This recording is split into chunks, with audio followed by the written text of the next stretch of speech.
ഒരു ക്ഷേത്രത്തിലെ ഒരു ആനയ്ക്ക് നസീർ എന്ന പേര് നിങ്ങൾക്ക് സങ്കല്പിക്കാൻ കഴിയുമോ? എന്നാൽ ആ പേരിൽ ഒരു ആനയുണ്ടായിരുന്നു ചിറയൻകീഴ് ശാർക്കര ദേവി ക്ഷേത്രത്തിൽ.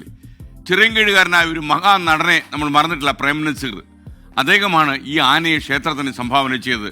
എൻ്റെ ഓർമ്മ ശരിയാണെങ്കിൽ 1958 നടന്നൊരു സംഭവമാണ്.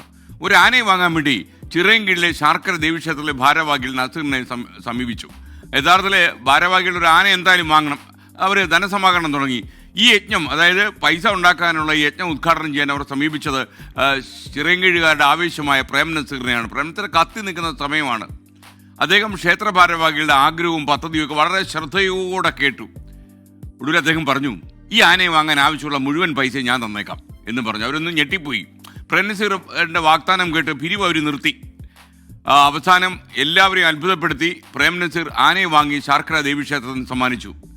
ഈ അദ്ദേഹത്തിന്റെ നടപടിയുള്ള ആദരസൂചകമായ ആനയ്ക്ക് അവർ നസീർ എന്നാണ് പേരിട്ടത്. ജാതി മത ചിന്തകൾക്കപ്പുറം ശാർക്കര ദേവീക്ഷേത്രത്തിൽ നസീർ എന്ന ആന അങ്ങനെ വിലസി.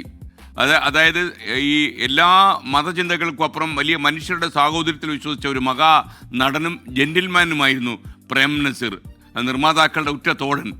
ഏതെങ്കിലും ഒരു പ്രൊഡ്യൂസർ സാമ്പത്തികമായി തകർന്നു പോയാൽ, താൻ നായകനായി അഭിനയിച്ച് ഏതെങ്കിലും സിനിമയെടുത്ത് പൊളിഞ്ഞു പോയാൽ അടുത്ത സിനിമ അദ്ദേഹത്തോട് പണം വാങ്ങാതെ അഭിനയിക്കാൻ തയ്യാറായ അപൂർവം കലാകാരന്മാരിൽ ഒരാളാണ് പ്രേം നസീർ. രജനീകാന്തിനെ പോലെ പുതിയ കാലത്തിൽ അദ്ദേഹം മാത്രമേ ഉള്ളൂ. പുതിയ കാലത്താണെങ്കിൽ ഒരു പടമെടുത്ത് പൊട്ടിപ്പോയാൽ അത് അവൻ്റെ തലേ വിധി, അവൻ്റെ തലയിലെടുത്ത് അത് തന്നെ, പിന്നെ ആ വഴിക്ക് പോകത്തില്ല, അവൻ്റെ ഫോണും എടുക്കത്തില്ല. അതാണ് പുതിയ കാലത്തിൻ്റെ പ്രത്യേകത. എന്നാൽ പ്രേം നസീറൊക്കെ തന്നെ നന്മയുടെ ഒരു കാലത്തിൻ്റെ പ്രതീകമായിരുന്നു. അതുകൊണ്ട് തന്നെ ശാർക്കര ദേവീക്ഷേത്രത്തിൽ പ്രേം നസീർ സമ്മാനിച്ച നസീർ എന്ന ആന മതേതരത്തിൻ്റെ പ്രതീകമായി ഒരുപാട് കാലം ഉണ്ടായിരുന്നു. നമുക്ക് ഇന്ന് സങ്കല്പിക്കാൻ കഴിയാത്തൊരു കാര്യമാണ് ഒരു ദേവീക്ഷേത്രത്തിനുള്ളിൽ നസീർ എന്ന പേരുള്ള ഒരു കാട്ടാന ചെവിയൊക്കെ ഇങ്ങനെ ഉയർത്തി തുമ്പിക്കൈയൊക്കെ കാട്ടി വളരെ വിലസുന്നത്.